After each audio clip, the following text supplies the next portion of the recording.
Alright, guys, welcome to this podcast hosted by your one and only Army 12 for the Community Engagement Department. Today, we are interviewing a special person within the HRE community and KOF community. It's the newly appointed Emperor Sunsailer, and we're going to be getting a bit of a behind the scenes leak of what they've been working on and some extra information that might not already be public. All right. So, Sunsailer, how's your day been so far? It's been pretty good. Not much going on today. I just got on a little bit ago and doing this. Sweet. Any focusing on H3 or? Yeah, no, I've been focusing mainly on the development aspect of the game right now. Just telling what I need, getting the roadmap finalized, and then I'm gonna make that public eventually. Really just directing our developers on what we need to do first and later. So it's kind of just clear. And I'm kind of pulling out of our current game. The current game everyone's been playing, the main game. I think it's better if we just focus more on the revamp. So I've really just been directing that, having devs go in, build the map, and just get that chugging away. There is a release date that's been set for the map itself. So as long as we stick to that goal, we really have a chance of reviving this game pretty quickly as well. Alright, that sounds good.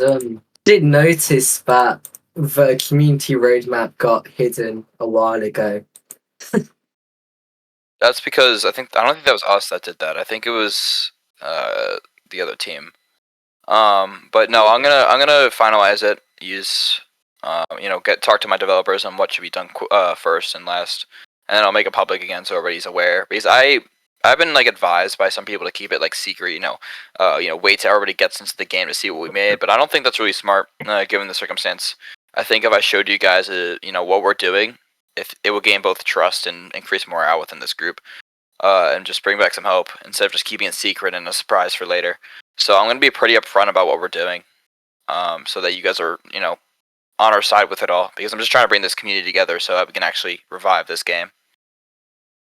Yeah, that's good to hear. I believe most of the community feels like they've been lacking insight on development, and I feel like it's going to give that final push to boost morale of the community and retain their audience in the game.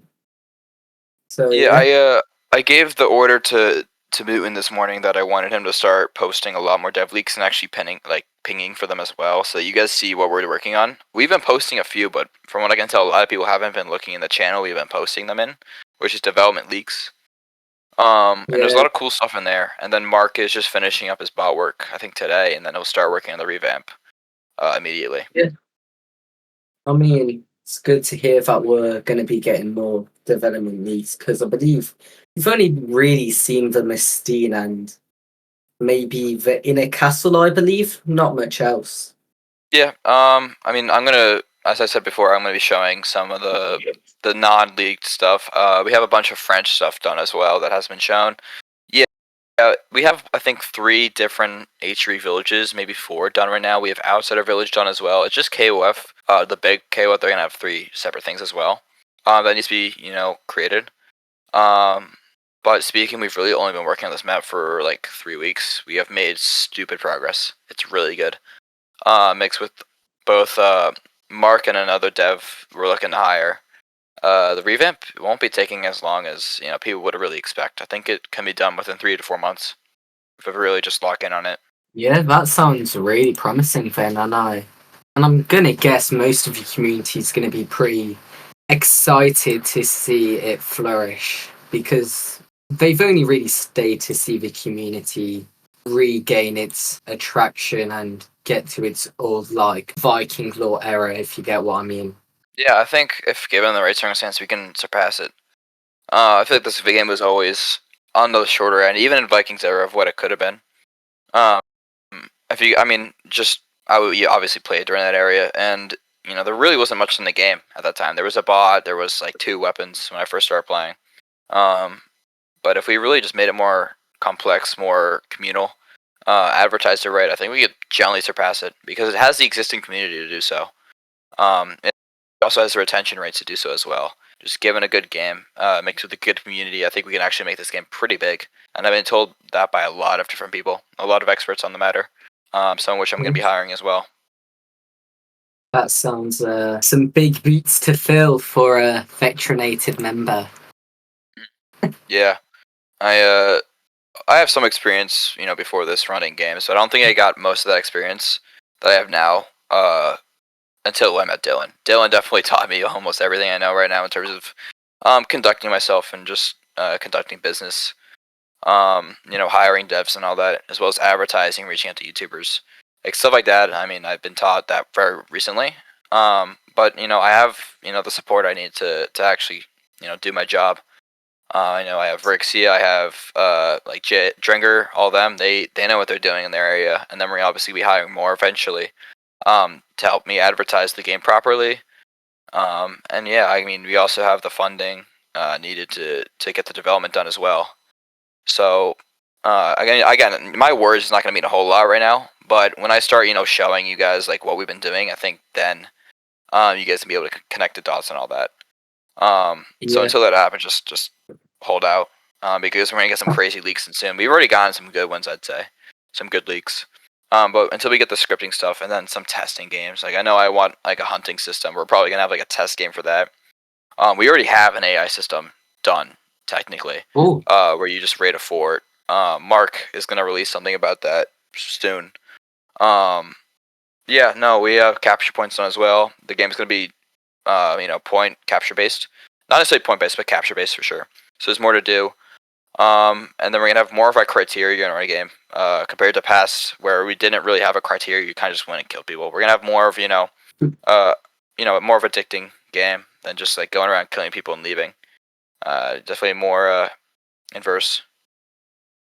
yeah, that'll definitely retain a bigger portion of the player base and also draw more people into the game if they have something to actually do.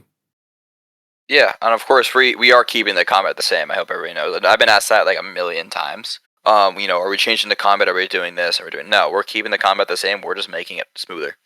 It's gonna be the same DR combat, which I own.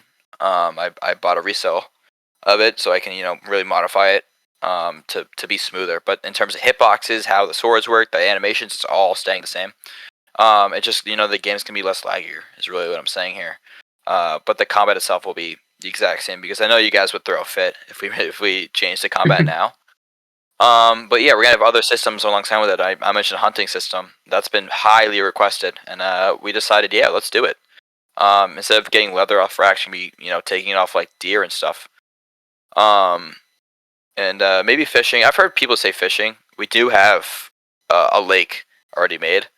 It's very big, and there's like cabins in there. Oh, It's a very big map. We could add that. It really depends on how large we want to make this game, but also keep it simple enough so that people can play the game and stick to the original goals in the game. sounds like, if I remember correctly, there was a suggestion for a quality of life revamp in H, and it seems like you're going through with it. Yeah, no, I think yeah, no, we're adding a good amount of the stuff on that list. And personally, I feel like one thing I haven't seen you comment on that is on that list is the economy. Are you Economy. going Oh, to? we want a trading system. We want like I don't know if you guys have played like some of those games where it has like marked like like the rarity numbers on them. We're gonna have so many different variety of weapons. We are generally considering making like rarity weapons, and then trading saloons and stuff, or not saloons, like taverns and stuff where you can trade weapons, get money and meet up with other players to do it. That would also highly increase the retention of our game because people hunt rare things in this game or in Roblox in general. So that itself would get us a pretty big influx. Sounds very very interesting and Possibly like a wheel or crate system as well. We're looking into it. oh, I mean, I'm very much willing to hear also like the community's output on that because if we were going to do something, I want you guys on board with how it should be conducted. Because I heard like people saying like a crate system would be awesome, while others just want like you go and earn this weapon through like tasks and stuff, or just getting money to purchase it. So the feedback would be actually pretty cool on that if you guys want to help out. I read DMs on development all the time. If you want to DM me like your opinions on it, or just make a public comment or on that post. That'd be awesome. That's probably gonna get a load of DMs now, so enjoy. It's fine. Yeah, I've already gotten talked to about a bunch of this stuff in DMs. I do my best to answer, but as you guys can probably imagine, recently I've been getting kind of swarmed. So Yeah. I do my best though. I stay up late answering DMs, so people don't think I'm copping out on them. Because I really hate just like ignoring people. But if it is dumb stuff, I'll ignore it. Oh, that's So yeah, I do fair my enough. best to respond. But as recently, I've noticed like my DMs have been like pushed super far down, and they don't pop up in the left hand corner. So that's been kind of an issue. So I'm still trying to find a few I missed.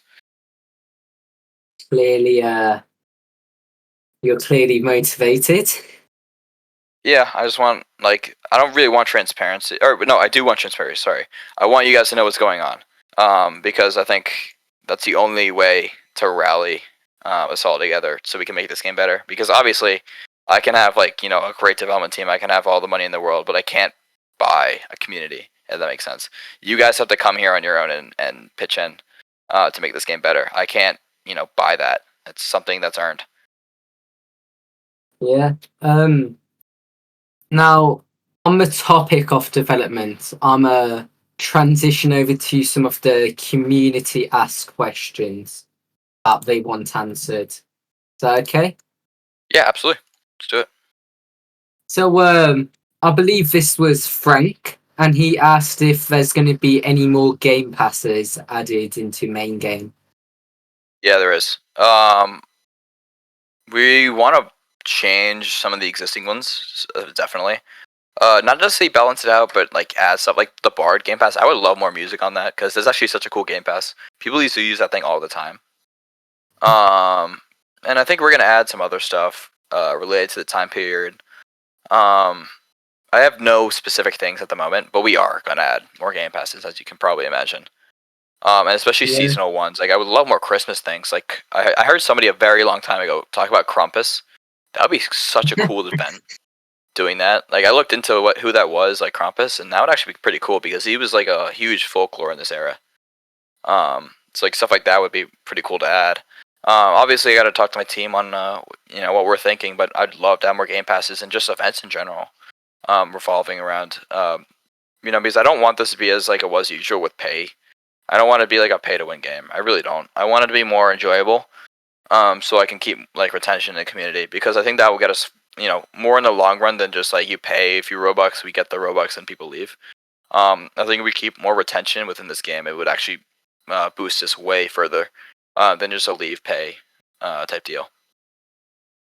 Yeah, I would assume so as well. I'm not really an expert on all of that, but sounds about right to me.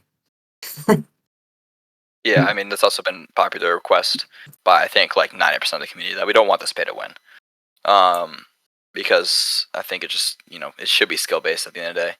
And I think I'm doing my best like currently to make it more skill based. We have nerfed TC a few times to try and just balance it, because obviously that was like a insane weapon before me and Dylan came in. But now I think we're starting to realize that we can roll it back a bit and still make the game great without people spending a fortune on the game passes that we currently have. And I'll probably lower the price on a few of them as well to make them more acquirable. But I really just want retention. That's really what I'm chasing right now. Yeah, that sounds really promising for basically everyone in the community, and I think they're all really gonna like that. Yeah, it's been very popular Yeah. request on all that. So, I believe someone also asked a question, and now this is back to the quality of life update you were talking about. They asked if blacksmithing was gonna be created, so where possibly even your tier system of weapons, if that makes sense. Maybe you could So you mean combine the like blacksmithing? Okay. What if, because this is actually mostly made from a different game I owned, and it would work perfectly here. What if you guys were able to design your weapons when creating like it? You were able to change like the hill, what style blade you used, all that, because that was something that was, definitely on the table and nearly done creating. I think that would be an awesome, system to have because we can make the swords, do more damage if it has a certain, blade, or it can, cost less if you change this out of it, and you can make it, what you want in a sword, instead of just buying different types of pre-made swords like a TC or IG sword. You can kind of like make your own. I think some teams will still, like IG would still have that sword. Like I don't think you would make the hilt like that. But changing the color, changing the design on some of it would be such a cool thing to have. I feel like, and that can also tie back into the rarity thing I was talking about earlier. Yeah, that sounds exciting. Like Yeah. something some people are probably gonna be finding loopholes to make like the most powerful item possible. No, we'll make it like have like 3 different blades. We won't make it crazy. It's also going to cost more, obviously, if you do that. Yeah. But it has been requested. Yeah, it has been requested a few times, and I've talked to people about it, and they said it's a pretty good idea. We're gonna do polls about it, most of these things I'm naming here. So if people end up not liking it in the poll, then we just won't do it. I'm not gonna force something that the community doesn't want. I don't think that's gonna go very well. But it is a thought because it won't change the combat. It won't really change a whole lot. It just changes how your sword handles in the game. And I know a lot of different games have also like done stuff. I know there's a lot of Star Wars games nowadays that allow you to customize like your sabers. So I kind of took inspiration with that when I was first thinking about it for another game. Yeah. Building onto this sword blacksmithing idea that's been suggested, is there possibly going to be an option to have like a lance? So like we already have the brand new horse models and they work completely differently. But are you gonna add something like a lance so that, let's say in CW, Oh, you been on the horses? horsemen? Like jousting Yes. lances? Yeah, I think Yeah, we actually have a like model made. Actually, right. I think we do. I'll take a look at it. I think we have one of those like can't really explain it. It has like a really long handle. It has like a kind of spiral tip. I think that's what you're talking about. And then you just take it and you just ram it into the other person on the horse.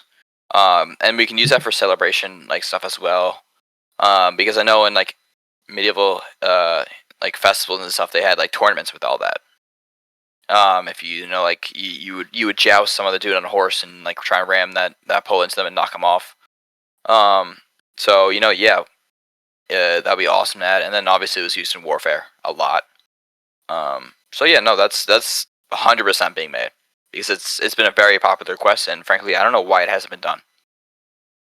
Yeah. Can't wait to see combat evolve around that, because I'm gonna assume there's gonna be a lot more like force 1v1 capability brought to the game. Yeah, I think I'm gonna do another poll on this as well, but I think Mark's core system has done pretty well.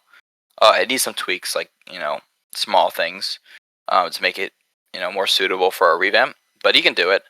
And if we like that system, then yeah, it can be really immersive. And also, they're not like crazy health; they're pretty easy to kill. So it Yeah, kind of evens out, and their maneuverability is traded out for health. So it's not like a crazy thing. And they're gonna be, in terms of definitely CW, they're gonna stay like the same. We're also not changing CW if that's a later question. CW is gonna be here forever. But in like main game, they're not gonna be like the cheapest thing in the world to acquire. There's gonna be like versions of it that are slower, and there might be other version courses in general. But the one you guys know is right now will it's not gonna be like the easiest thing to get. So there's not gonna be a million people having it. yeah. So just thinking in my head now, and this is something that I believe would be kind of cool but also complex to add into the game, because a lot of games have those character statistics where you have to earn experience and then you can develop something. So, would we ever in the future of H3 see something like that on our own player characters, and even maybe different horses, different weapons, and stuff like that? Not sure. I actually haven't been asked that before. Well, you obviously need to play a certain amount to get the resources to make all this stuff. But when it comes to the trading system, probably. I'll have to talk with everybody about that and what's their thoughts on it. Because I don't know. I don't know the answer on that. We haven't really thought of an XP system other than Glory and Valor. To completely frank with you, because those systems are working pretty well and have in the past. So I'll see. I'll see about that. Yeah, I just think it's going to be a cool addition because it's going to make this game feel a bit more like strategical, and also it could probably make people fanboy sort of over this game more by trying to max out all their stats and stuff. Yeah, that's another thing we want to make the game like more grinding. I'd say it's gonna be done fairly though. I'd say as well. You want people to be Yeah, immersive in the game. You want people to experiment with the game. You want people to play the game ultimately.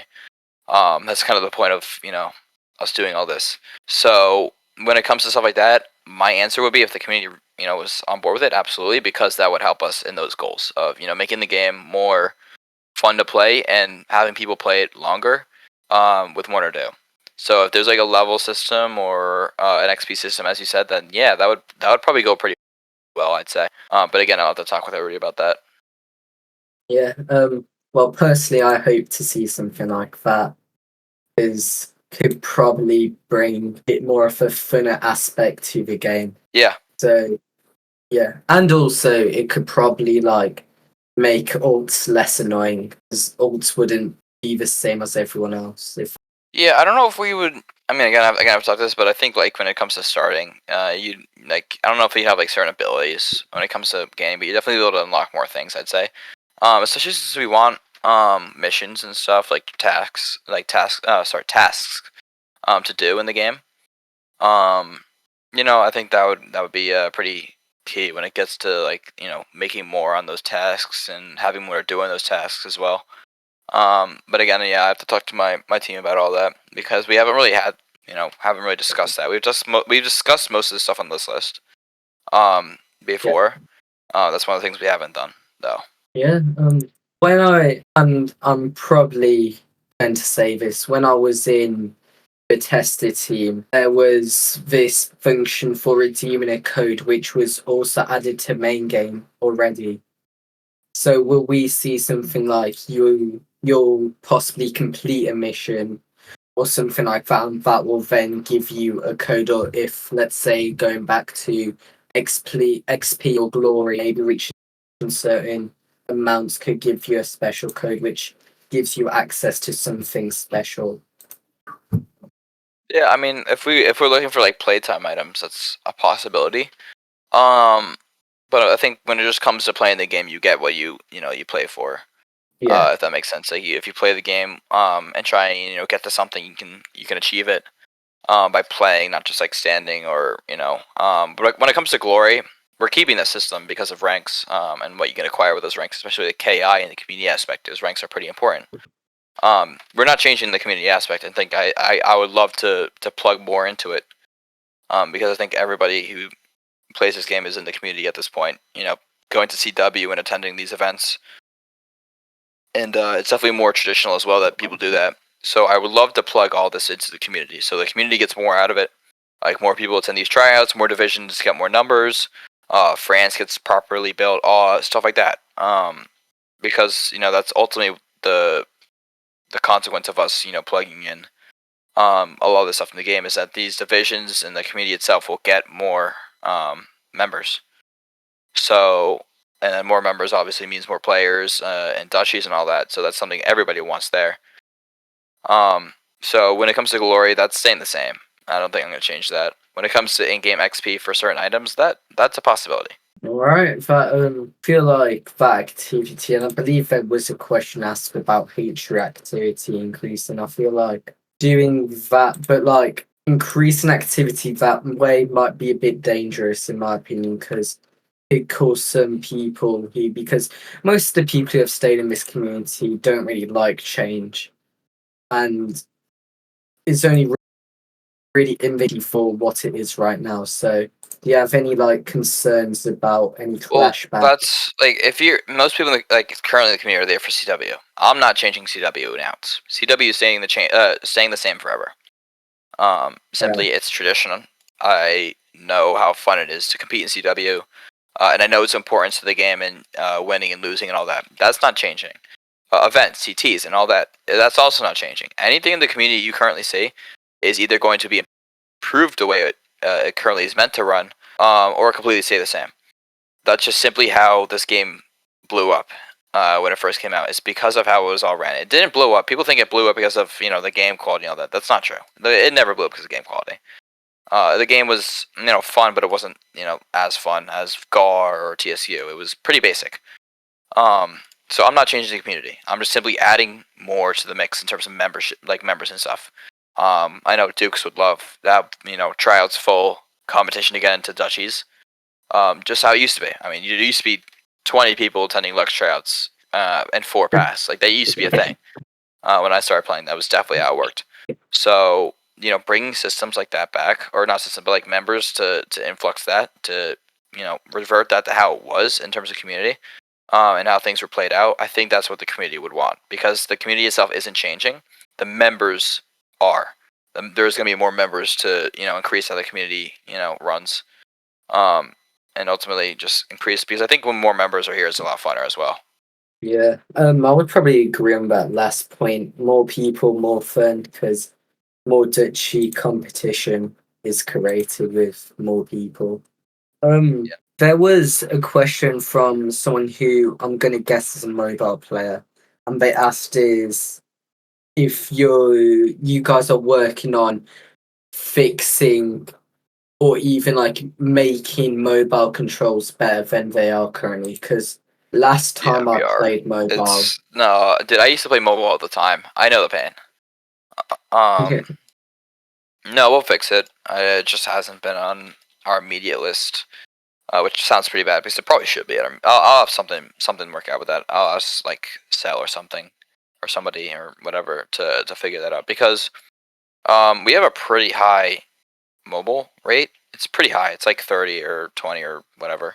It's definitely a big part, and I do want you guys to be able to play the game. However, you guys won't be as good as like PC players with the controls, I'd say, because again, it's a lot to fit into a small screen, I'd say. Yeah, But no, we'll have it fixed. We'll have it work better. Whether it's soon or during the revamp, the controls will be fixed. that's gonna be something I bet most mobile players are gonna look very, very forward to. Yeah, no, I know how rough it is. It's just, especially with the mechanics, it's actually not as easy as a change. I think you guys might think. I'm not a dev. I have never dev before, but from what I can tell, the systems that run off our combat are kind of shot right now. They're not doing very well. So I really can't guarantee change on the mobile controls before the revamp. But when the revamp comes out, it's going to be completely remapped with the controls, so that you guys can play. We're also optimizing the game so you guys can play as well. That's actually been very high on the list of this map. It needs to be optimized so mobile players can join. That's like non-negotiable. Yeah, I think that's what most people want, a more optimized game, because most people, even if they have laptops or PCs, I feel like they still experience quite poor quality at the moment just because the game's not optimized fully. Yeah. I think just because of just how the DR has evolved. And obviously other things that were not meant to be added to the game being added to the game. And honestly, I blame some developers in the past for really speeding up the process of it all. We won't be making the same mistake though. No, we put way too much into this game to have systems destroy each other or just not work properly. We are actively planning each and every step of how we're coding this game. So what happened before doesn't happen again. We simply are not going to have this game destroy itself over the course of time. It's going to last forever. It might need minor changes over time because of Roblox and their updates, but it's going to be spotless. It's going to work perfectly. And I won't release this revamp until it does. Right, very good. But I've some, and I believe that these are also community questions. There are some very broad questions about development. So one of them is, and I used to be a part of this project, so I know a tiny bit about it. I don't want to say much about it, but when is Royalty and Parliament releasing? Oh jeez. Oh jeez. Parliament. Oh my god. Jeez, that was no. It's been so painful trying to map that out. It's just like PTSD at this point. I think Vyrixxa has seen some of it because I added him to Yeah, the like GC. It was rough. the thing We. is, like, I'm gonna leave mm, that. I'm sorry, Vyrixxa, continue. oh no, like the thing is, it hasn't, like, also that part really hasn't been on our priority list, because what we really first want to do is get the CCU back up with its function, like with its systems that we have currently running. So any like additions, something like that, is not really needed, because we don't want to get sidetracked on the little things. We first Yeah, have to exactly. focus on the bigger things that really could make our game run like as normal again as like the older times. So that's all I really Yeah, have to say for it. and to add on to that, I mean, when we're because Vyrixxa and his team is working currently on what we have, and when it comes to all that, adding new stuff is not good. He wants to focus on maintaining and fixing a lot of the systems that we've been using. When it comes to community, he works mainly in community. All of that, like he wants to maintain all of that. You know, make sure the community is running well and all that. And then on my part, when it comes to future, I don't know. Parliament kind of was a thing, as you guys know. And I've asked a lot of people about it, especially people on my team that experienced it, and they're like, it didn't go very well. So I'm not sure at all. I think I'm just gonna leave that one as a unsure. Yeah. Well, that's fair enough. And I guess if you instantly reacted with OGs. No, because Vyrixxa and Drenga were there when we were trying to deal with it. Because I was like in a VC, Yeah. like, what the hell am I supposed to do? Because I generally didn't know like what was going on. I don't think anybody really knew, because the people we had were like all DMing us like for jobs and stuff with it. And then when I joined and got DM'd by everybody there, I'm like, what the heck am I supposed to do? So I kind of just like, do I plan this? Do I not plan this? And then me and Dren talked, and I'm like, I'm not planning this yet. I got other things to focus on. Yeah. And then it's been like that for like a month, I'd say, maybe a little more. I just haven't really touched it because of how painful it's gonna be to really set that up. And I think right now the game just needs stability. I don't think it needs a bunch of people like arguing over new rules. I think it's just important to maintain what we have. And I'm gonna have to make some executive decisions on like what's gonna be added and what's not gonna be added. But when it comes to stability, I think that's just the better course of action.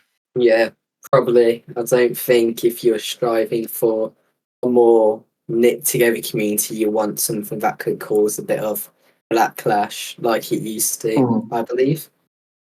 Yeah. Yeah, And yeah, since it's on this broad topic, I might as well bring this up. Faction update. Factions have clearly been updated heavily since yep, the previous management left and the new management, you guys came in, and it's all updates people wanted and you fulfilled their wishes. But at the moment, do you have any like priority updates you want to commit to?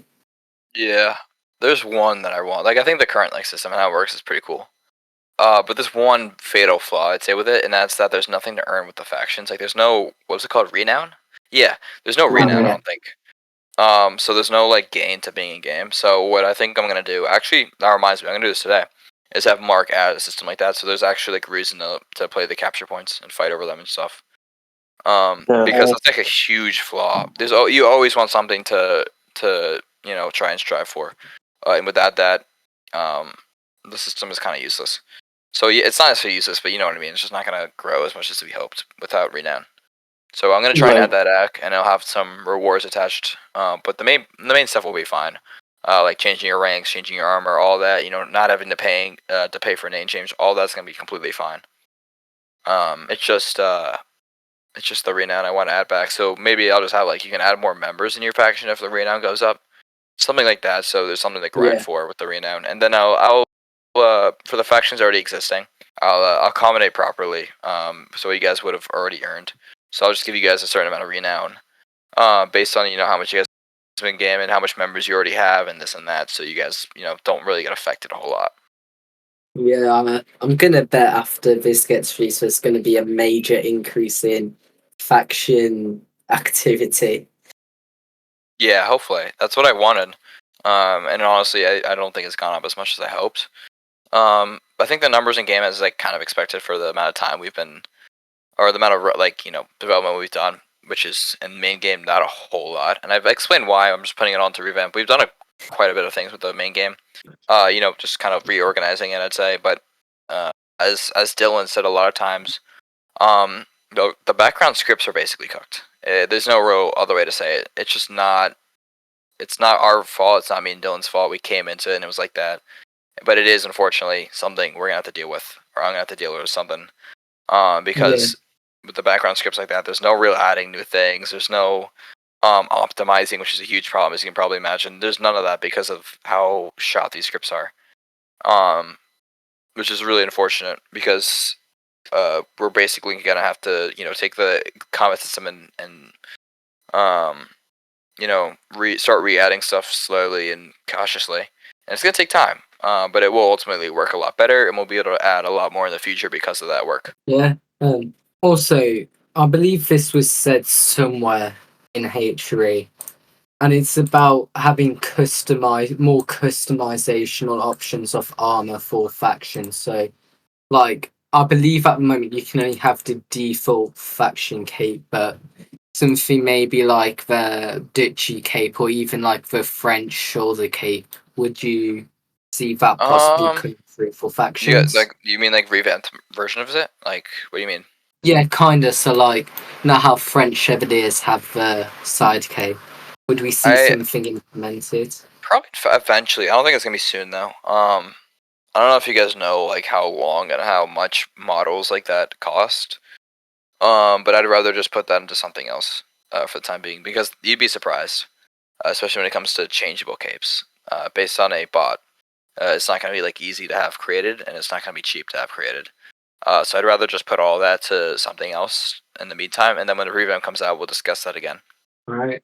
And since VY joined us halfway through, which was a bit of an unexpected drop in, Special guest.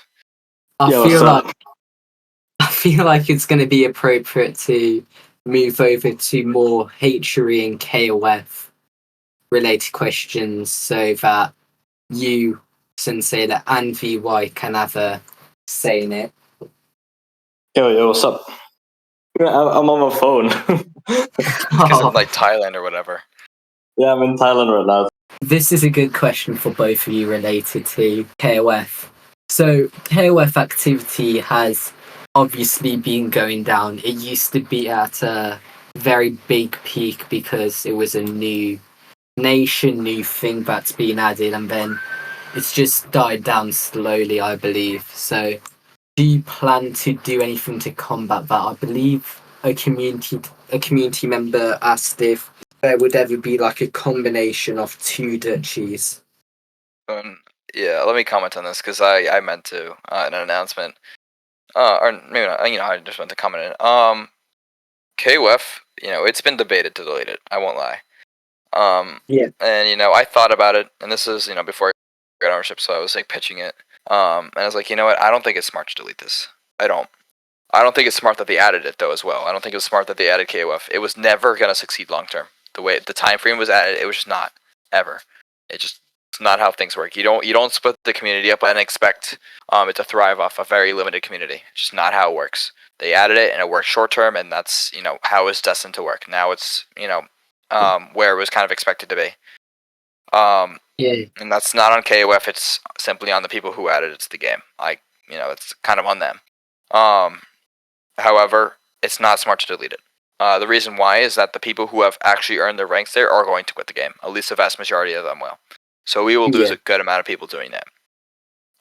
It was also thought to remove the smallest duchy there, the one that's doing the poorest. And honestly, that's still a thought. It really is. However, I think the same thing applies, because whenever, I consider deleting the duchy, because I do check on the duchies in KO every once in a while. Not as much as H3, I'd say, but I do check on them.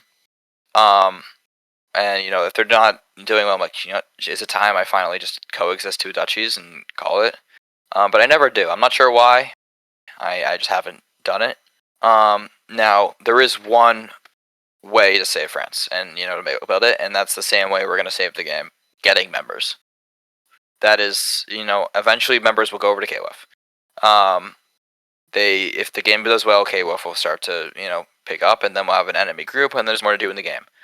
So that is how we're gonna, just solve this issue, because it is an issue, and I think a lot of the KOF dudes understand as well, and it's not their fault. I want to make that clear. The KOF Highcom they're fine. They're very good. It's just the setting they've been placed in is not ideal. It's very unfortunate, and something that me and Dylan were pretty frustrated over as well, because it's just hurting the game a little bit. With splitting the community still. However, deleting it would be worse. I understand that. So it's staying, and we're gonna figure out a way to save it, most likely through just new members and CCU rising. I think that's the best way to counteract this. That seems like the main fix for everything in H3 activity. Yeah, usually shoving a bunch of members into something and it'll work out. That's usually how it goes.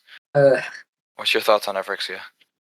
Yeah, the thing is, like for KF to thrive and to be back, like Sunsailer said, is we need to focus on like general like marketing of the game. That's like one of the things we are really going to focus on as well. Like once the most core features of the game are fully completed, because we cannot market like an unfinished product. That's not going to work. So once the core features of the game are finished, we will start marketing and advertisements. I got some contacts for that as well from Vyrixxa Studios. So I'm gonna try to let them hop in and help marketing, and then most likely we'll get tons of new players, and then KOF will probably start to thrive again, along with Hatchery. Yeah, I mean and I just want to point out. I mean, a lot of you I think do understand how expensive marketing games is, but it's quite a bit. So we're not gonna you're not gonna waste money on small gain with getting people into the game once and then they find a bug and they leave, stuff like that. That's not gonna happen. So we're gonna wait for the revamp to be finished, and then we're gonna market the game heavily, so that we keep the retention with our community, because again, it is expensive. I mean, believe me, owning a game is not cheap. It's really not, and I think everybody can understand that it's not. So I'm very open about I don't say amounts, but I'm just saying it's not a cheap thing. So when it comes to small things or actually pretty big things, marketing's it's a big thing. You got to make sure you're prepared. You got to make sure everything is right for it. So we don't blow a bunch of money and get nothing out of it. So it's stuff like that, because I've been asked to release ads a million times, and the answer's still the same. I'm not releasing it on this game. The current game is not getting marketed. And I think other owners were right about that as well, because it's just such a waste of money to market that game. You're not going to keep the retention. And also, now I'm going to transition over to H3. So, with H3, do you have any hot things you want to change with it? And this question can even go for KOF. Is there any things management wise, rank wise, divisions, duchies, departments, anything? A lot of the stuff I probably would have said a month or 3 or whatever ago has already been put into effect, and people don't really realize it. I'll talk on probably the biggest one, and that goes into KOF or H3 Highcom. I think it's pretty obvious that they were struggling with power with what's it called, STS. Before me and Dylan came in. And I think the first thing I said to Tony and Reckless when I came, and became co-owner is that I'm gonna get you guys your power back. I'm gonna, remove STS, remove any sort of an ounce of power that they had, and it's going back to you. And I'm slowly just gonna, start giving it back so it works out. That was probably the biggest modern choice that has been made, I feel like, because they got their power back and they're actively making decisions, just exactly how it used to be. And I think people understand how big of a time frame when IED and SCS, took the power from them. It was 2 years long, where H3 didn't have the proper power that it needed. H3 Highcom just, wasn't able to make the choices they should have been. It's a huge gap. So when I think they did that choice, it was a huge deal, and people don't really understand that.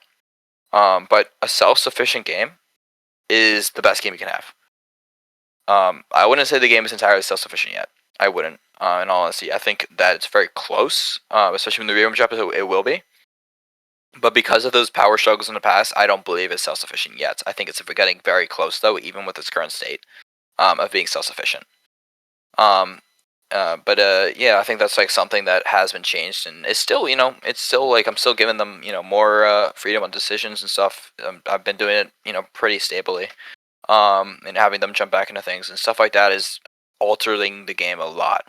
New dukes are being chosen by H3 Highcom. New H3 Highcom is being chosen by H3 Highcom. New knights are being chosen by H3 Highcom. New decisions and rules is being chosen by H3 Highcom. And all this obviously has a pretty big impact on the game. I think it's pretty clear to see. So stuff like that people don't understand has happened recently is definitely making an impact on the game, and people don't necessarily understand that. In terms of duchies and changes I want to make, I've been asked if I want to make a new duchy, and my answer, not really. I really don't. I think it's smarter to keep the existing duchies we have, and just make their cap like 400 or 500 in the future, and have them go to massive battles, or even split up and do 2 different battles if they have enough, and stuff like that. Which would be awesome to do, and obviously the competition levels between them would be awesome as well.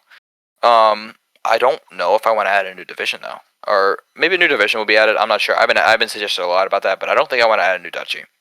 In KOF or in H3, and then in KOF I do want to add 2 more duchies eventually, to even it out, and then if we have enough, maybe possibly just maybe a new kingdom. I was thinking like Britain or something would be a cool addition, but this is like 2 years in the future. Yeah, and since he brought up SDS, SDS caused many people to leave the game because many people thought, SDS is just Van is just gonna keep like terrorizing their community. So, do you have any opinions on that specific area related to SDS? Yeah, I have a lot of opinions. I was the guy who had to deal with it. Vyrixxa was there too. That was such a mess. If you guys don't know, they nuked a lot of the logs. Or actually, no, they nuked all the logs, like all their ban logs and stuff. They did do this. They did nuke all the logs. So we've been trying to hunt down like people's bans reasons and stuff. It's actually such a mess. Like if you guys are wondering like why your tickets are taking so long, that's the reason. I can almost guarantee it. Because we need to find reasons and stuff, and then if we can't, we just like basically have to unban you. It gets just such a mess. And then I was a huge advocate when SDS came back to not have SDS come back. And I'm a little, I'm in a lot of these situations where I'm very frustrated I was right, and this is one of them. Because it would have been so much easier if they were actually like capable of handling the tasks they were given, so that we wouldn't have to shut them down in such a manner, because we did it very quickly. We were actually negotiating with them before we bought the game. I was like, we were getting limited to like 5 people and thing with TOS only, stuff like that. And they declined that. But like we were handling them before we even bought the game, because we knew how much they've affected it. So I didn't have much patience with them when I came in. Me and Dylan were 100% on the same page as well. So I really didn't show any sort of, I'm not like allowing this to continue. So I just wasn't. Drenger and Vyrixxa were on the same page with that, and we removed them pretty swiftly. But when it comes to some of the stuff that they, didn't leave behind is a huge issue, because those logs, as you can probably imagine, we definitely needed those. So yeah, it's great that they deleted. That's freaking awesome. That's wonderful. Yeah, the thing is, like SDS, like the reason as well, like the community didn't like them because they took legit all the power of Imperial Highcom, and like they were basically an extension of staff team. Like as an Intel division, to have an Intel division run like that is like suicide for your group, basically, because sorry. Oh yeah. Sorry. I was gonna say, like, notice how Vyrixxa is also not like saying Intel divisions are bad. Like he's just saying it wasn't run anywhere near it should be. Like that's how destructive this was. Like it wasn't even an Intel division. It was an extended staff team with staff team powers doing staff team things. Yeah. Like what Intel divisions should be doing is they should make reports. That's the only thing they should be doing. Make reports, and staff team or the overseers will like check them. And what I felt was really wrong with how SDS or like Frumatari was run back in the days, the overseers of it were staff. And I feel the community had, like, for example, like what is the Crown Prince should have been the overseer of it. So there's like, like some sort of neutral guy in it. And there was only staff. There was like it was an extension of staff team, which was really bad. They were able to do anything, and that's where they failed. And that's like, of course, the community are going to dislike them for that. So yeah, we removed them for that. Yeah, we removed them for a variety of reasons. Probably the one that was the most like it was like the community versus SDS when we bought it. It was like chaos. And SDS was very well aware of what they were doing. I have a lot of like the chats where they knew what they were doing. They knew their community disliked what they were doing, and they knew that they were getting power out of it. They knew what they were doing 100%. And that's not a debate. I'm just unfortunate that the ownership at the time let it run for so long as well, because it became so destructive. I mean, the more things, the more tasks, the more whatever you handed these guys, it turned to dust. Literally, the logs were deleted. Everything they did, we don't even know about at this point. And we know it was a lot. So it's just like stuff like that really set a lot of our moderation and all that back. I mean, Vyrixxa, I just want to give him a shout out because he was recruiting for mod team a lot this week to make out with the mods that had to be forced to leave because of SDS, like stuff like that. That really set things back. And in a sense, I'm kind of still fighting them on it. We're still fighting SDS with the logs. We're still fighting SDS with their reasoning behind bans and the reasoning behind taking power. We're still really fighting these guys on it as well. We're still actively dealing with it. Yeah, like the former director of it, like I asked for proof of of a ban. He declined to give it to me. He just refused to give me the proof. Like nothing. So yeah, this is how great SDS was, and this is how like immature they are. Yeah, and by the way, Vyrixxa is like he worked on several. He did a lot with those divisions, so he understands their importance. But when he's saying the division was rotten, that's got to mean something. Yeah, because it was such a mess. It really was. So when people mention it, it's kind of hard to hear people out about the division and all that. It's just not. And the community still doesn't understand like how bad things got. I feel like they knew it was bad, but you guys have no idea how bad. It was bad. It was really bad. And I kind of wanted to bring them all to court because I think when we first bought the game, we had the court system still. And I was like, you know what, this could be a great revival to put them all in like court to see what they did to get answers and figure out what they did. That never went through. We ended up deleting the courts before we did it, but it's like stuff like that just really hurt the game. It really did. I'd honestly blame that for dissolving a lot of the late game community, I'd say. Yeah. So I had a friend who was in SDS, and obviously when this went down and I heard about it, because I was about it quite fast, so I obviously went and I texted him, asked him all about it, and Evie said that they destroyed / nuked all the proof was to I believe let me try and remember, it was to protect the community. no, they're not trying to protect. Yeah, I kind of laugh whenever I hear that. It's like, such a joke. It's such a joke.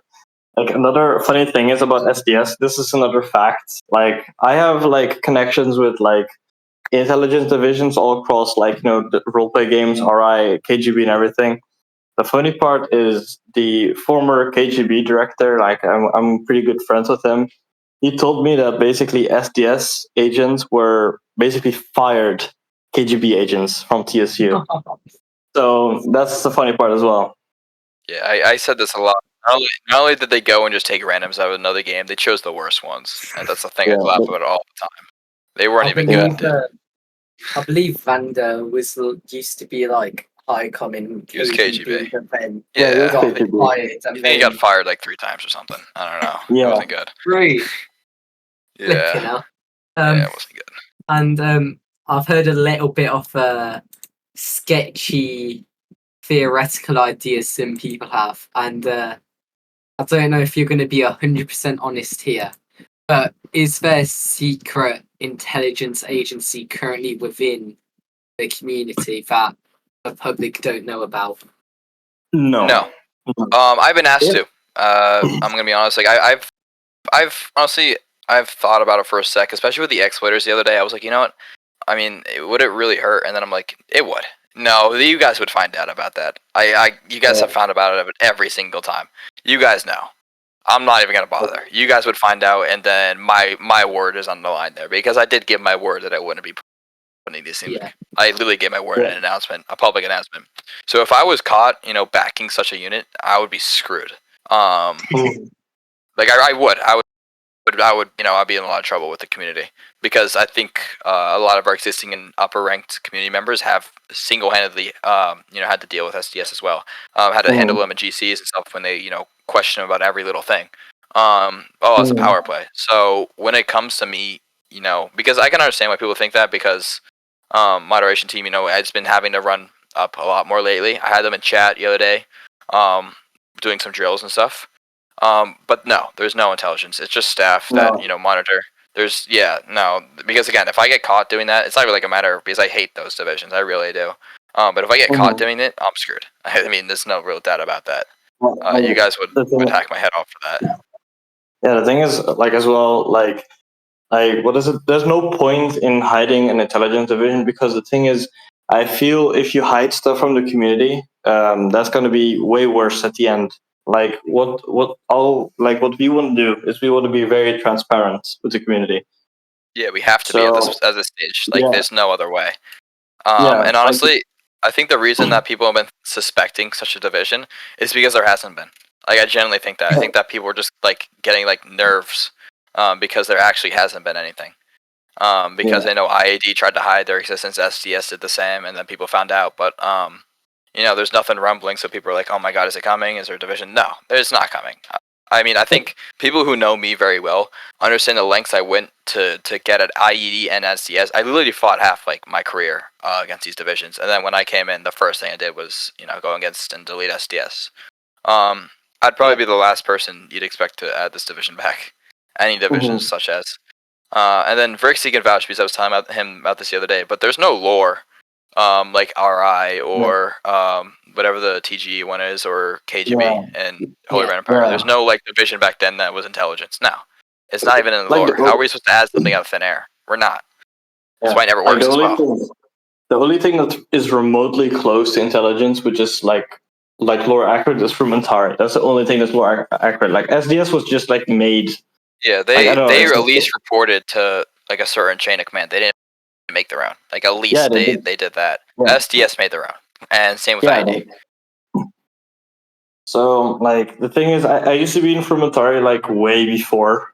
Like what is it? I think back in 2020, I was in the first batch, and we luckily didn't have that amount of power. That's what SDS had. Like SDS was just run very very poorly. So that's where it was ran by like 4 dudes as well. Like the most like the high command was like 4 dudes, and they honestly I can't necessarily. I'm not like I hate the whole thing, but I can't necessarily blame like the lower ranks of SDS. I'd say as well. Because I think that was like the only way to have like I generally think that was the only way to guarantee like your safety in the game. At that point, like it was not really a joke that you could wake up banned at that stage. SDS was just banning people. Their logs are stupid. Like their ban logs that we can actually say, like how many people they banned, how many like Vander alone probably banned like 30 or 40 people in the first month of him coming in. It was stupid. The logs are so stupid when it comes to these guys. Talk about quota. I mean, I don't really like that people sided with it, but I can understand why, if that makes sense. And their quota, we don't even know what their quota was. Like that's how much they got nuked. It's probably a lot. 7 bans a month. 7 bans a month minimum. Jesus no, Christ. like the thing is, like there's like what 50 I'm like as well. Yeah. No, like the thing is, back in my days, we didn't really have a quota. We just had a report quota. That's only what we had. Like you had to make a report of an event. That's all I can say. That's what we had. So we didn't have like a ban quota or anything. Like none of that. Yeah, no, ban quotas, and especially in that degree, is gotta be the worst thing. Because they're just hunting for reasons. It's the same thing with like cops in my area. They have like summer quota. If you know, like I think a lot of American people agree with this. They have summer quota. So basically, what they're doing is they're trying to hunt down anybody for tickets. And last year, the town that my beach house is lost more money on lawsuits than they gained in those tickets. It was the funniest shit in the world. More people ended up suing them for more money than they got out of those tickets. It was like They made like 3.5 million on tickets, and then they lost like 7 on lawsuits. It was the funniest thing in the world, and they still do it. They still try and hunt people. It was the funniest thing. I mean, whenever people in power are pressed to receive a quota like that, it's always going to end up poorly. Exactly. That's exactly the point. I think like that people understand. Like if you push like people in authority to act on that, they're gonna. They have like it's just it's ridiculous how it was set up. Like I don't even think Mod Team has like an insane quota. I don't think they even have ban quota. I think they just have like mute quota that they like is like low. I don't even think it's crazy. I think it's like way lower than our average. So that they don't go off and act like retards. And just ban people. I've actually been a very big advocate against bans recently. I don't like bans. And I'd rather bans be handed out for ban-worthy things, and I think that's been coming into effect more and more.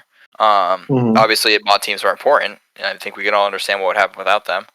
But I think that our bans should be, and they have been. I think like the last 2 months have been very good and very reasonable bans. But when I see people, permanently banning people all the time, I get a little frustrated. And definitely have them checked out, and if need be, fired, because I don't want just random bans being handed out like SDS era. Like that's something I'm very. You can ask Vyrixxa about that. I'm very harsh on that. Yeah, and the thing is, like as well, like a lot of people make like some people that I've seen and make misconceptions that we like to ban people. No, we totally don't like to ban people.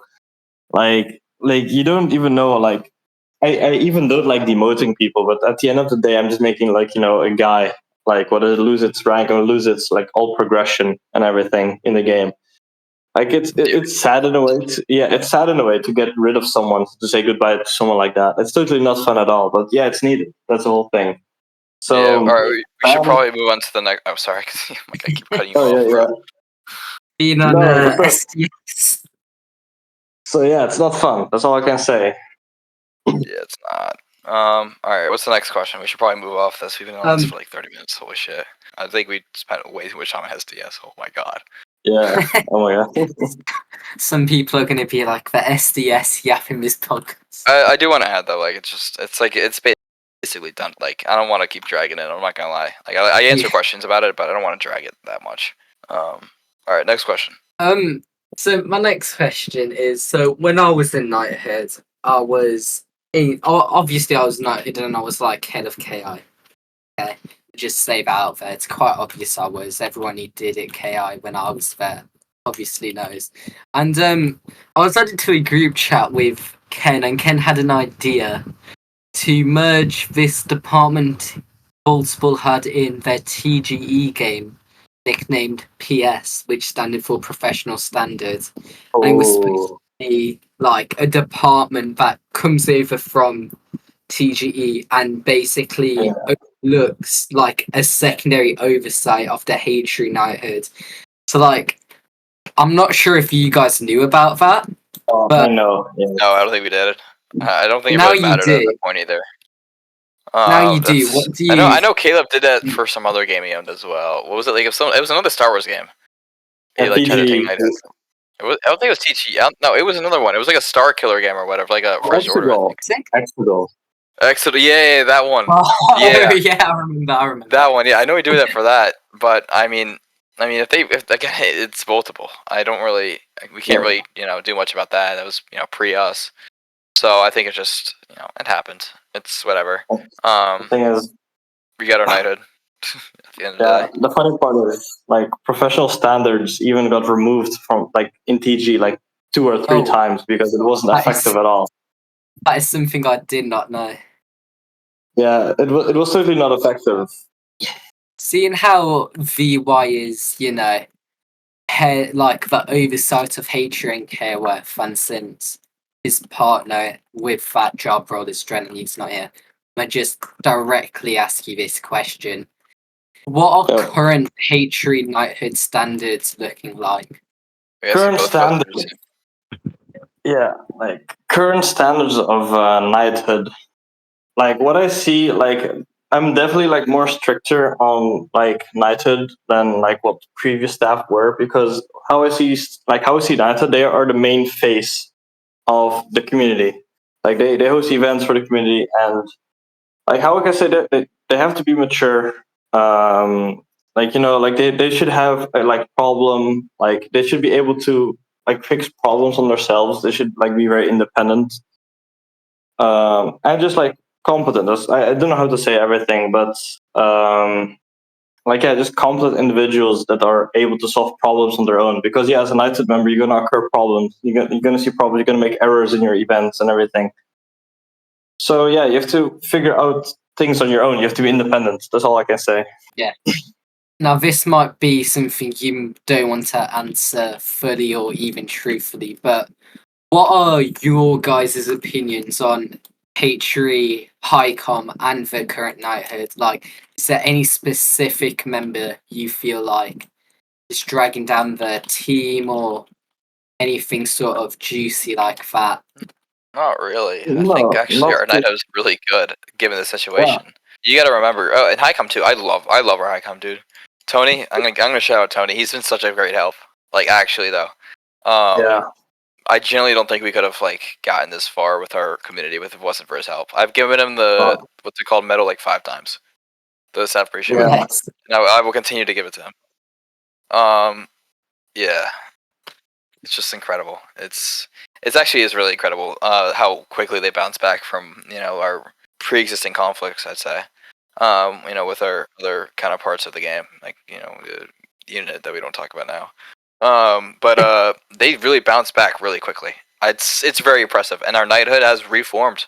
And I wouldn't say there's somebody in specific that is dragging it down. Um, I think that they're all doing very well. Some people did have very long ins, but they've come back now and they're getting back into the game and getting their stuff back.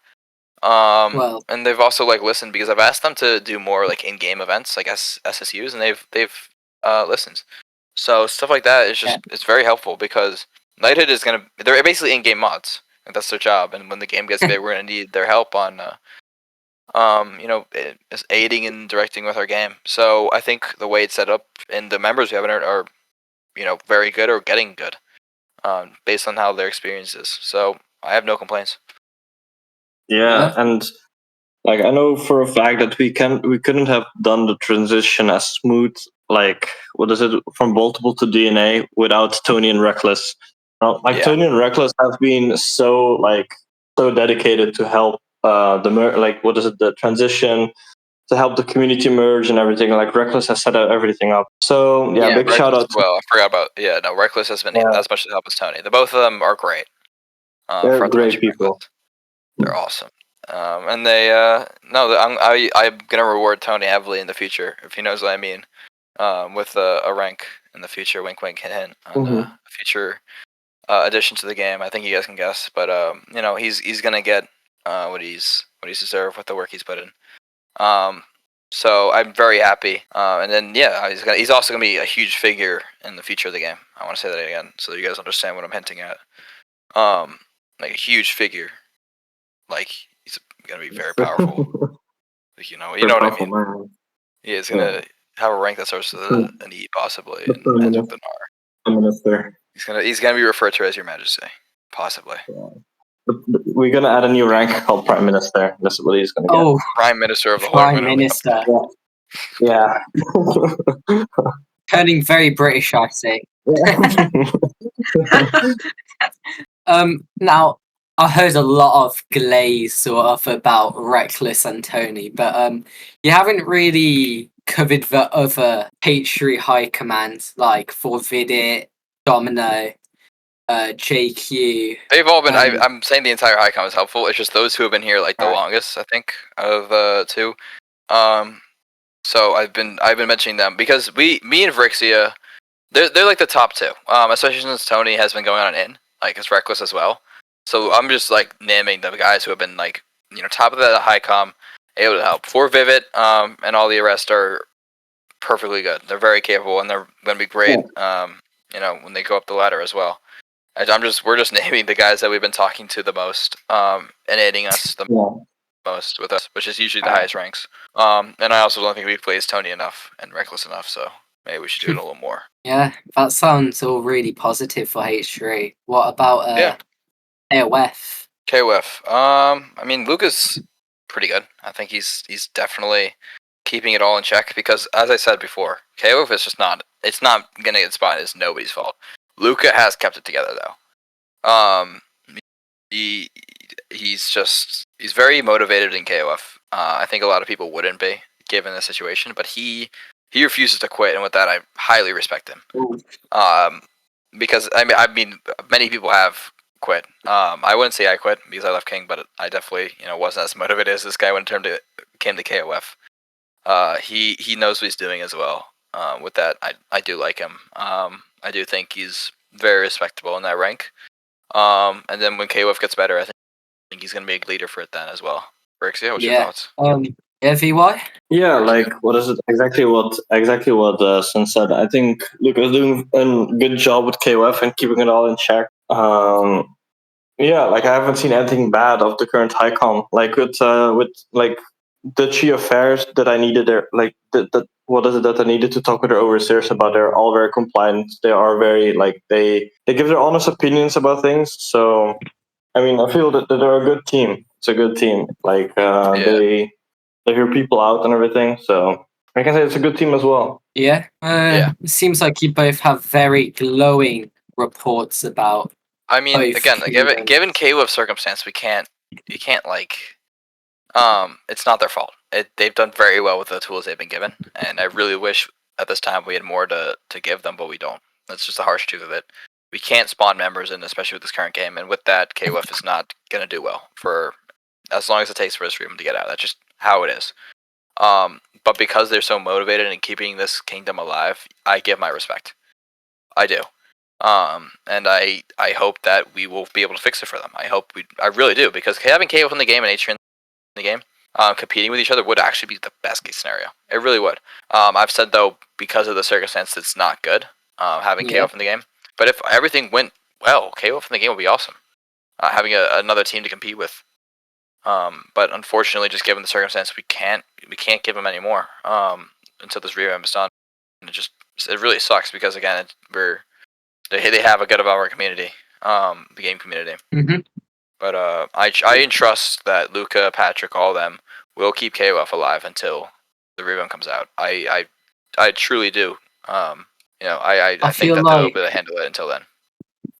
Yeah, I feel like there's this common theme of competition that sparks up hatred always. Where whenever there's a competition, there always seems to be like very big success followed. Yeah, I think I use that word a lot as well because I'm definitely like personally very competitive. I think you guys have definitely been able to tell that as well, and definitely my climb to Emperor, at Duke and all that. I was trying. I wasn't necessarily good at Duke, but I was definitely trying to be very competitive over it. I think that's just how I measure, especially like I measure a duchy of how good they are by CW. I think that's the easiest and kind of more accurate way to do it. Because you're judging on how the Duke can get members there, how many members show up, the combat skill of the members, and who ultimately wins, who ultimately beats all the other duchies. That's how I measure who's the best duchy. So it's stuff like that I think reiterates also the area of the game, because if there's no competition in a game, dude, it would not be a game. It's just how it is. Yeah, you always need a protagonist and an antagonist when it comes to game, and those two will compete. Do you have like I know you might want to be like neutral with this, but do you have any specific duchy you feel like you've seen being constantly performing well and up to the standards you've been expecting? You're asking like which duchy I'm biased to? Luxembourg. I'm sorry. It's just true. Oh. I love Luxembourg, bro. I was like there. I was always in Luxembourg, and I like Brab too. I was in Brab. However, when it comes to my overall goal, which is the game, I need to make sure every single duchy is well. I made a very big point to Mutin mates lately to make sure, because the duchy send like a document of how they're doing every week. I have told Mutin to spam me until I read those things. He's actually doing it right now. He's spamming me right now to make sure I read them. And I will read them. So that's something that I have been really keen on, because if those duchies fail in a state like this, it's gonna be very hard to keep them in the game. So I've been maintaining every duchy. I wouldn't say I'm like micromanaging them, but I have been like assigning people to handle this and handle that. If the duchy is incapable of doing it themselves, which is Right. it happens. But I do like Luxembourg. I think their maturity aspect's on par, and I do like Bohemia because I think that. Oh, and actually, right now Saxony. I think Saxony is very good in combat, Yeah. in competition. I like Bohemia because they're kind of a mix of both. They have very good combat players, and they just have a very good past. Bavaria is Yeah. usually just the duchy that. They have their moments. I very much like Bavaria because of that, and they have a bunch of cool dudes I'm friends with in there as well. And I said Brabant, right? What am I missing? Brabant is, yeah, it's just a chill duchy. Brabant's such a chill duchy. Luxembourg, RVCs, I generally just go in and hang out with people there, because I know them very well. IG, I am trying my best with. I think everybody knows IG is not doing well. The commander knows. I think it's also not their fault. I think just like the stigma they've been given over the years is just not playing them a favor right now. But that's something I intend on fixing, and then Lance is doing fine. So I did see that IG Academy.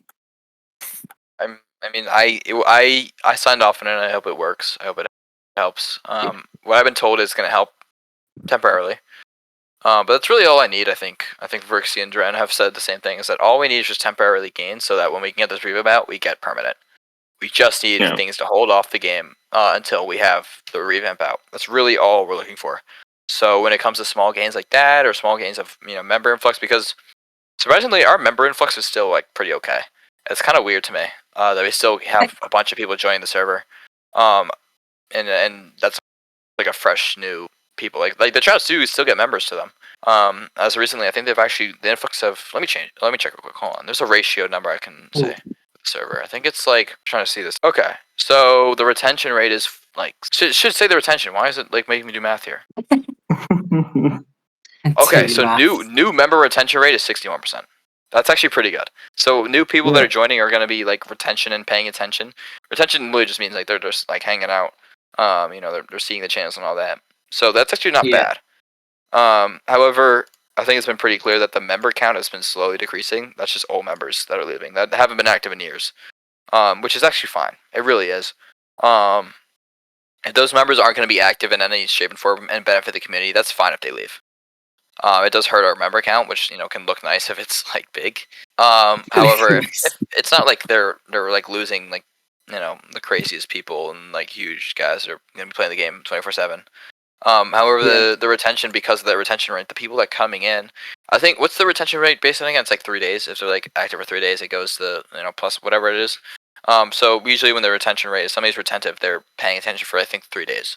I can be wrong about this. It's just what it says. So I think this is all I think. I'm not like the I think expert. Okay. I think it just say 61%. So they're active for like. We're not active, just like seeing things for 3 days, then it's good because they're not doing a duchy.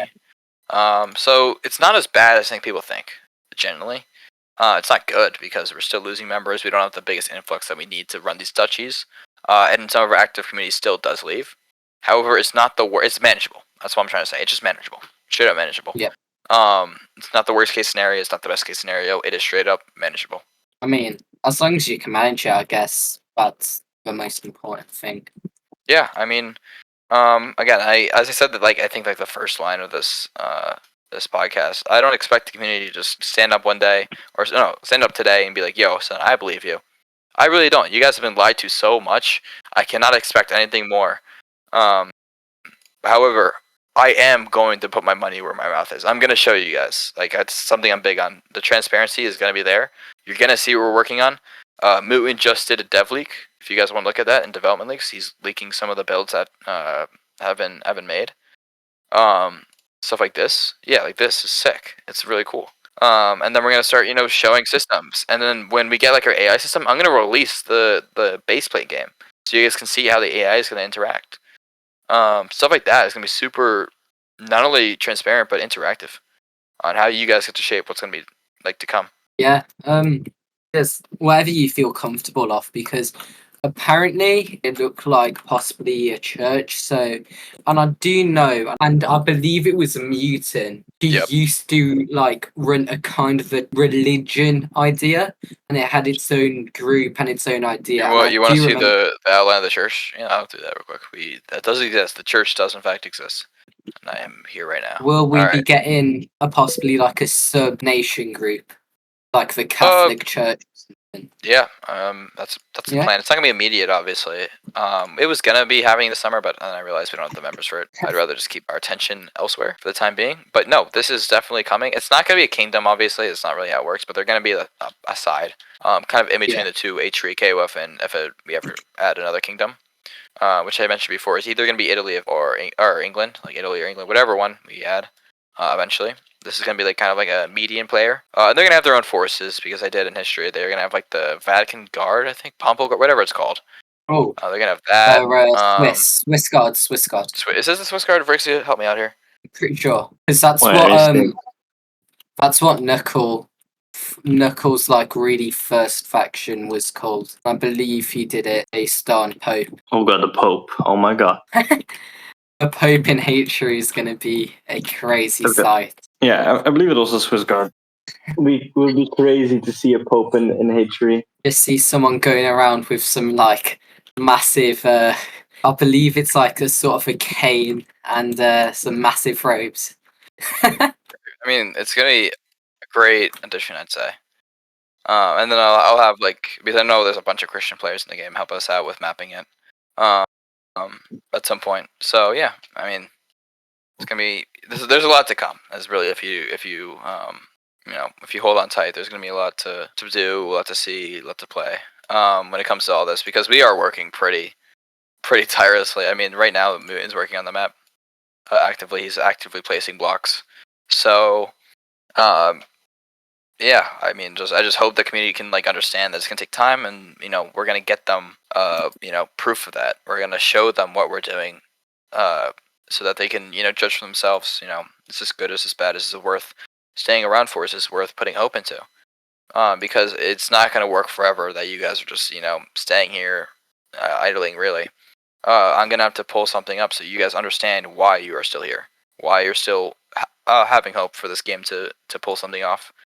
And that's ultimately as well why I think I'm the right person to do it, because I understand you guys' pain with this. I've been here for like 5 years. I've been here since the beginning. I understand how painful it is to be here and see absolutely no progress, no gain. Like, I understand that, and it's like the last thing I wish upon you guys is to continue that. So, my dev team is gonna leak as much as possible so you guys get hyped again, and you guys understand that I'm not here to be idling around and just waiting for the game and waiting for profit and all that. I'm here to actually play. I'm here to actually get this game where it needs to be. I'm not like other people. I'm just here to do what needs to be done. And I thank Dylan for giving me that opportunity, because that's probably the like the best case scenario in all this is that you guys get somebody who's active, who's played the game, who understands what needs to be done and how to do it. It's going to be crucial, and something that obviously has never happened before in the history of the game. I'm the first owner that has actually played the game. I'm the first emperor that's actually played the game. I'm the first, person that understands the community and is friends with a lot of people in it. I think this last 3 months or so, I've made a very big step forward into making connection with the community. And I think my likability has done pretty well because of that. I'm not expecting everybody here to glaze the shit out of me. I'm just saying, like, I think people understand I am here to do my best, because if I wasn't, I wouldn't be here. I do have a lot going on IRL. I work a lot. But I'm here to really change things and better this game. Yeah, that's probably what everyone wants for this game, for it to get better. I haven't really heard much from VY, so if you would like to Vyrixxa comment is on here to something. destroy everything. Yes. yes, I am. Vyrixxa is gonna be very crucial in our growth here. Because he has a lot of the experience I don't in some areas. Like, I think I'm very good with community, but he knows a lot of the things I don't. Right. Because I do want to say I'm relatively new to owning and managing games. And that's why I've definitely chosen my team carefully to aid me and both learning alongside them and also gaining experiences with that as well, and also making crucial choices that will impact the game. Mhm. I've also put an alt in a duchy so I can figure out. Oh, Yeah. If you guys, I don't think you guys are gonna find it though, so it's fine.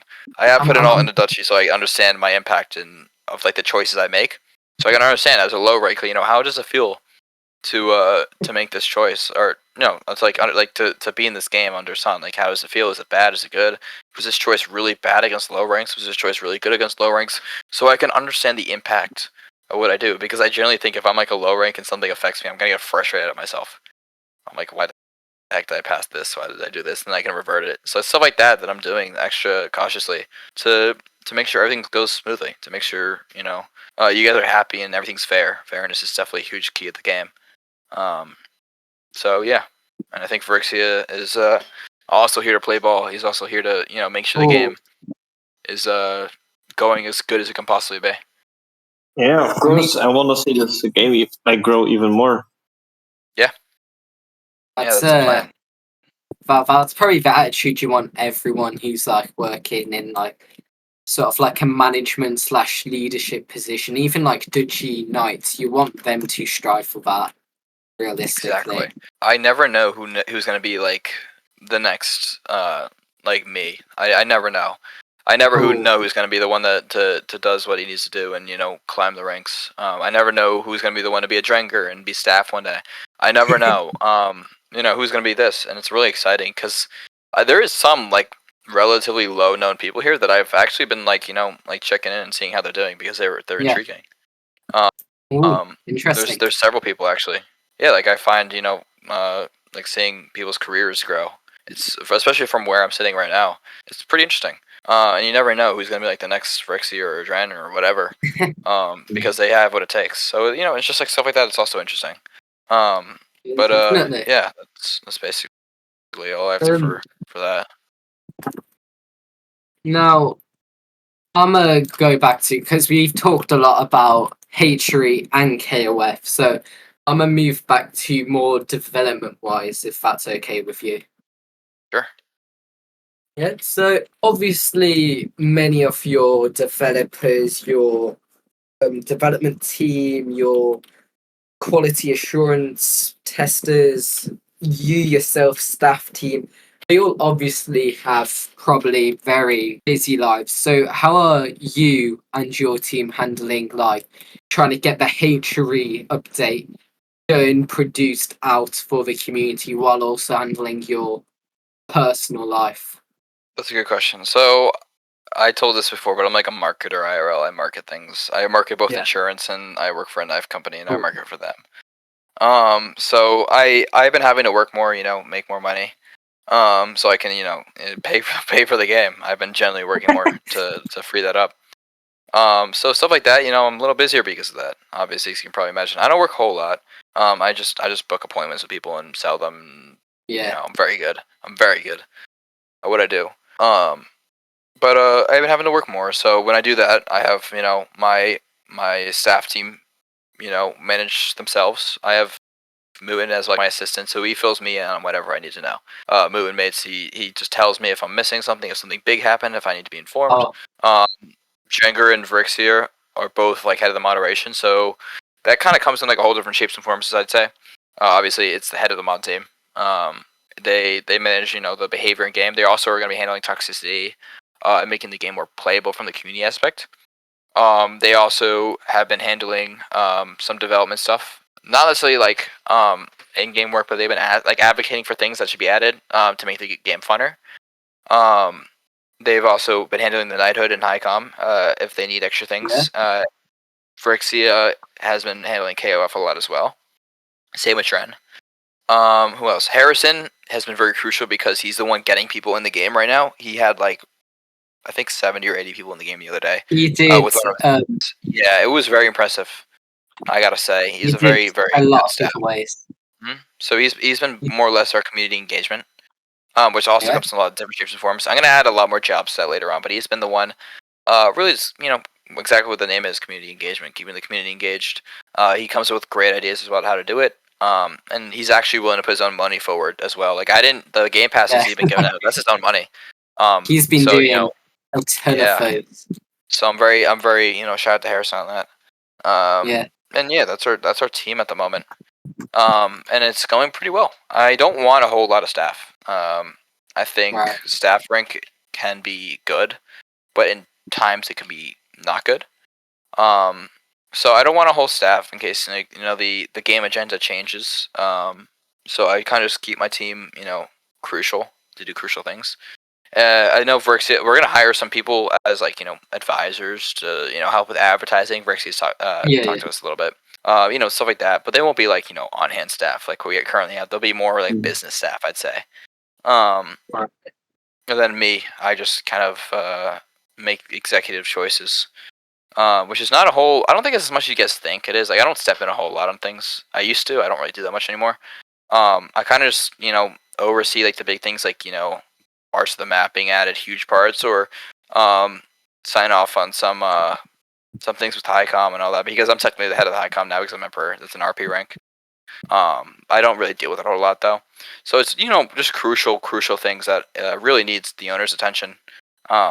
Because it will either affect revenue or just the way the community is going. And that's usually stuff I need to handle immediately. But I fill in on other things. I also check in on things as well when I got a free time like today. Like today, I'm basically free. Tomorrow and Wednesday, I won't be. Like stuff like that. So I'm pretty active. I'd say I'm very active actually in comparison to like other emperors. I'm definitely this is like my only project, so I'm just here.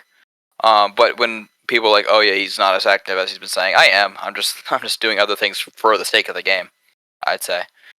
Because my IRL priorities do come before Roblox priorities. Ultimately, like I gotta I'm going to college. Like I'm doing school. I'm going in for business administration. I'm going. Like I said I have work, and I also have a bunch of friends I hang out with. And I also have 2 cars I gotta maintain. Stuff like that. That I just I have my life, and I think that also helps like clear my head a bit. Because if I'm like rushed, I don't make good decisions. It's like a huge thing. I tell my staff sometimes to like just ignore any decisions I'll make, because it won't work. I need to have like a clear headspace in order to think. So it's stuff like that that they aid me, especially in being able to make these choices. Because I think left to my own, my head will get a little foggy with right and wrong choices. So I need them doing what they need to do, so I can do what I need to do. It's a whole dynamic that ultimately works to all of our benefit, I'd say. No real staff member works alone. They usually have somebody else with them in the loop, a minimum, or they're helping them. When I talk to people, I'll usually have Dranker, Vyrixxa, and VC with me doing it as well, so I don't like slip up with something. It's just like we're all very supportive of each other, and we talk to each other personally as well. We play outside games with each other. And talk like I know I have some people out on social media, like their IO social medias, because we're that good of friends. We're all very good friends, and I think that's also why we work so well together. Yeah, I've built some of those relationships in H3 as well, and honestly, with everything people say about the H3 community, it really isn't too bad. Yeah, I think okay, so my opinion, I think like when people say oh H3 is back me, that's just a toxicity. But I'm not gonna lie, this last week alone, I've noticed a huge change. I don't know what happened either. I just noticed that Dutchies have been getting along a little better. Obviously, you guys are gonna have like your tweaks and call each other just like say each other's like stupid and bad at the game and all that. But I think it has genuinely been better this week. I don't know why, and I really hope we keep going in that direction. I know I talked with like Lance and KT about their toxicity because they were notorious for being toxic. And Lucius was like, yeah, honestly, I think it's time. We chill out a little bit, and I highly respected that. Same with the Lance Colonel. Same with the Kanja and all them as well. They've all like slowly just started kind of collecting themselves because I have shown them the map. I've shown a lot of the higher ups the map so they can be remotivated to do the jobs because I don't want to show everybody the map immediately. I think it's gonna get not to say nitpicked, but just like a lot's gonna come in about it. Not good, not bad. Just a lot in general. So I've really just shown the higher ups it, and they all love it. It's just I want them to be remotivated for the job, and then we're gonna keep leaking, and eventually, that might be today where I just go in VC, like later on today, and start showing people, what we've been working on, what we're putting our time and money and energy into, so you Yeah. guys can, rally behind something, because that's really all I'm trying to do here is rally you all behind something that you Oh, guys genuinely believe in and side with. What we haven't had for a decent amount of time. One of those Q&A stages that you guys used to Oh host. my, We yo, have Vyrixxa suggested the same thing. Yo, Yeah, dude. he said the I'd same love damn to thing, bro. see. I'd love to see more of those because it'll Shoot, give we the can't. community What more about what if we did like chances. fun for like Thursday, Vyrixxa? Yeah, sure. I'll be in Singapore Oh, then, so yeah. I have my laptop then, so yeah, sure. okay, yeah, no, like that's yeah. Vyrixxa says the same thing. Like, yeah, I mean, I was like not say against it. I'm just like busy. I'm not gonna lie. I think this is like the only time today. I had like a lot of free time, and I'd rather just make like an in-set documentary or whatever you call this podcast about it. Yeah, So that they can understand like my genuine, and especially how I act. I think I've been acting like pretty goofy, more myself in this podcast than I think people think I come off as. So yeah, I kind of like the idea of doing the podcast to announce a lot of this development stuff so they can understand how genuine I really am. And my straight upfront goals from my voice, not from typing, because I won't lie to you guys. I hate like announcements. I hate making them. So if I'm to make an announcement, it's probably not me typing. It's probably like Drenger or Vyrixxa who made the announcement for me. Like I won't lie about that. I am so bad at making announcements. They just never make sense. Um, so like I like to make myself, you know, in my own words what I have to say. So I think that's another reason why I'm gonna do more stage events and VC events because um I'm like the best speaker, but I do like to talk to people. yeah. Seems like throughout this podcast, you've said you're going to do a lot today. I Yeah. have 73 pings from Moon, by the way, so that's great. Um, um, 73, just a small amount. I have made it like crucial. I read these. Yeah, for anybody watching who actually fills these out, it's crucial you do it well because I myself am reading them and I'm acting upon what you guys say. If you guys need something, I'm gonna do my best to make sure it happens. Like stuff like this is extremely important. I read, so Yeah. please pay like take them serious. I know like last time I think it was a touchy. I'm not gonna say which one to take it like a joke. I'm like, what the hell am I supposed to do with this? So yeah, it's crucial that I do stuff like that so that I can understand because again, if touchies don't do well right now, it's gonna be very difficult to bring them back. So I'm just trying to keep them all on check. I feel like for everyone's precious time, I've already had this podcast go on for well over an hour. So It's been almost 2, but yeah, no, I think this is beneficial. That the questions you asked was pretty good. So I'll just answer one more question and then I think I'm good. so To we'll have a bit of a fun question, right? Puda. Yeah, Puda. That's that one. Yeah. That's my IRL Yeah. dog. So she's like a yellow lab. And she's huge. She's super fat. She's very like it's not a joke. I don't think it's really like a food thing as much as I make it out to be. I think Right. she was just kind of like that. She's Yeah. very big. And then I just started posting pictures of her one day, and she kind of became a meme. I don't really know what happened. It kind of just took off. Is So yeah, she's awesome. She's our is official mascot. Puda the next emperor then? She's basically above Emperor. I can't lie. She's Oh, like think of it as like above Sunsailer, above above me. Sunsailer, obviously. She tells me what to do.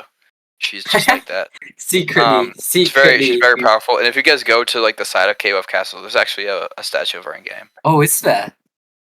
Yeah, she Yeah, is. that's I don't I've have a picture actually of it. never. Yeah, I've actually so never. she's a very Noticed. powerful being in the community. She's very cute. Oh. She also eats a lot of food. So that's Wow. Puda for you. She's very very very cool. Yeah. Anyways, I'll let Vyrixxa, I'll let you get on with your rest of the days. I'm guessing you have a lot to do today. since it's Yeah, I your gotta talk to basic Vyrixxa and 3K. move in a little bit, and then I gotta do some dev stuff, and yeah, I gotta read these stupid A lot whatever of it's called. stuff. Yeah, we got stuff to do. We got work to do. All right, it was good talking to you Yeah. guys. Thank you All for right. taking your I time mean, and giving the community what Anyways, they're asking for. I hope you guys have enjoyed this podcast today. It's the first podcast we've done in a while, and I really hope you guys enjoyed it because that's what we're here for, making something you guys love and enjoy, and something that will give you some entertainment that you may not receive because I know some it can be a bit boring. So yeah, thank you for everyone who's joined in with the podcast and for the community members who have put forward a question in the forms. Well, next podcast will probably be soon, and we're definitely going to release another form for questions you guys would like to post. So make sure, I want to see everyone do that because more questions, the better podcasts we can do and the better experience we'll have for you guys. So yeah, thanks for everyone tuning in.